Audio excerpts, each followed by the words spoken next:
Hello, എല്ലാവർക്കും പുതിയൊരു വീഡിയോയിലേക്ക് സ്വാഗതം. ഇന്ന് ഞാനിവിടെ ഈസ്റ്റർ സ്പെഷ്യലായിട്ട് അങ്കമാലിക്കാരുടെ സ്വന്തം അങ്കമാലി പോർക്ക് ഫ്രൈയുടെ റെസിപ്പിയാണ് കാണിക്കുന്നത്.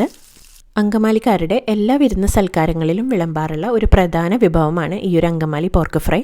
ഇതിൻ്റെ കൂടെ കോമ്പിനേഷനായിട്ട് അങ്കമാലി മാങ്ങാക്കറിയും അങ്കമാലി സ്റ്റൈൽ പോർക്കും കൂർക്കയും ഒക്കെ വിളമ്പാറുണ്ട്. വളരെ ടേസ്റ്റി ആയിട്ടുള്ള ഒരു വിഭവമാണിത്. മസ്റ്റ് ട്രൈ റെസിപ്പിയാണ്. അപ്പോൾ ഇതെങ്ങനെയാണ് വീട്ടിൽ പെർഫെക്റ്റായിട്ട് തയ്യാറാക്കാമെന്ന് കാണാം. അപ്പോൾ ഈ ഒരു പോർക്ക് ഫ്രൈ ഉണ്ടാക്കാനായിട്ട് ഞാനിവിടെ 1 കിലോ പോർക്കിറച്ചിയാണ് എടുത്തിട്ടുള്ളത്.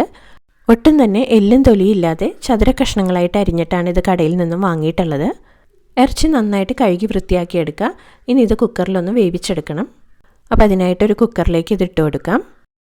ഇനി ഇതിലേക്ക് പാകത്തിനൊപ്പം 1/2 ടീസ്പൂൺ മഞ്ഞൾപ്പൊടിയും കൂടി ഇട്ട് ഒന്ന് മിക്സ് ചെയ്തെടുക്കാം. അടിയിൽ പിടിക്കാതിരിക്കാൻ വേണ്ടിയിട്ട് 1 ഗ്ലാസ് വെള്ളം കൂടി ഒഴിച്ച് കുക്കർ അടച്ച് 5-6 വിസിൽ വരുന്നത് വരെ ഒന്ന് വേവിച്ചെടുക്കാം. സ്റ്റീമൊക്കെ പോയ ശേഷം കുക്കർ ഓപ്പൺ ചെയ്യുമ്പോൾ ഇറച്ചി നല്ല പാകത്തിന് വെന്ത് വന്നിട്ടുണ്ടാവും. ഒരുപാട് വെള്ളം ഉണ്ടെങ്കിൽ ഒന്ന് വറ്റിച്ചെടുക്കണം. വെന്ത വെള്ളവും നെയ്യും ഒന്ന് കളയരുത്, പോർക്കിറച്ചിയുടെ ടേസ്റ്റ് നഷ്ടപ്പെടും.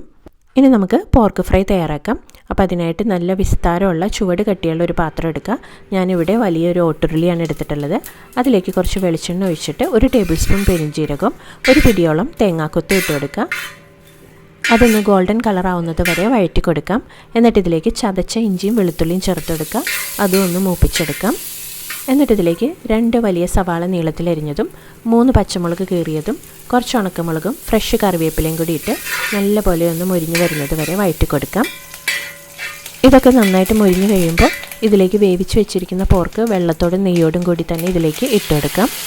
എന്നിട്ട് നന്നായിട്ട് വഴറ്റി കൊടുക്കാം. ആ വെള്ളമൊക്കെ ഒന്ന് വറ്റി വരുന്നത് വരെ വഴറ്റി കൊടുക്കാം. വെള്ളം കംപ്ലീറ്റ് വറ്റി കഴിയുമ്പോൾ ഇനി ഇതിലേക്ക് പൊടികൾ ചേർത്ത് കൊടുക്കാം. 1/2 ടീസ്പൂൺ മഞ്ഞൾപ്പൊടി, 2 ടീസ്പൂൺ കുരുമുളക് പൊടി, 1/2 ടീസ്പൂൺ ഗരം മസാലപ്പൊടി, 1 ടീസ്പൂൺ എരിവെള്ള മുളക് പൊടി, 1 ടേബിൾ സ്പൂൺ കാശ്മീരി മുളക് പൊടി. ഇത്രയും പൊടി ഒന്ന് മിക്സ് ചെയ്ത ശേഷം ഇറച്ചിയിലേക്ക് ഇട്ടുകൊടുത്ത് നല്ലപോലെ ഇളക്കി യോജിപ്പിച്ച് കൊടുക്കാം. ഈ ഒരു എണ്ണയിലും നെയ്യിലും കിടന്ന് ഇറച്ചി കഷ്ണത്തിലേക്ക് മസാല നന്നായിട്ട് പിടിച്ചു വരണം. കുറച്ചധികം നേരം ഇളക്കി നല്ലപോലെ മൊരിയിച്ചെടുക്കണം. എന്നാൽ മാത്രമേ നല്ല ടേസ്റ്റ് ഉണ്ടാവുകയുള്ളൂ. ഉപ്പ് പാകത്തിനാണോ എന്ന് നോക്കുക. ആവശ്യമുണ്ടെങ്കിൽ ചേർത്ത് കൊടുക്കുക. വേണമെങ്കിൽ കുറച്ച് ഫ്രഷ് കറിവേപ്പിലയും കൂടി ചേർത്ത് കൊടുക്കാം. എരിവ് പോരാന്നുണ്ടെങ്കിൽ കുരുമുളക് പൊടി ചേർത്ത് കൊടുക്കാം. പൊതുവേ ഈ ഒരു പോർക്ക് ഫ്രൈയിൽ മല്ലിപ്പൊടി ചേർക്കാറില്ല, പക്ഷെ നിങ്ങൾക്ക് വേണമെങ്കിൽ ചേർത്ത് കൊടുക്കാം കേട്ടോ. അങ്ങനെ ഇറച്ചി കഷ്ണങ്ങളൊക്കെ നന്നായിട്ട് മൊരിഞ്ഞ് പാകത്തിനായി വന്നിട്ടുണ്ട്. ഇനി ഇതിലേക്ക് ചെറിയൊരു പുളിപ്പിന് വേണ്ടിയിട്ട് കുറച്ച് വിനാഗിരി ഒന്ന് തളിച്ചു കൊടുക്കാം. എന്നിട്ട് നന്നായിട്ട് ഇളക്കി യോജിപ്പിച്ച് കൊടുക്കാം. എന്നിട്ട് ഫ്ലെയിം ഓഫ് ചെയ്ത് കൊടുക്കാം. അങ്ങനെ വളരെ ടേസ്റ്റി ആയിട്ടുള്ള ഫേമസ് ആയിട്ടുള്ള അങ്കമാലി പോർക്ക് ഫ്രൈ തയ്യാറായിട്ടുണ്ട്.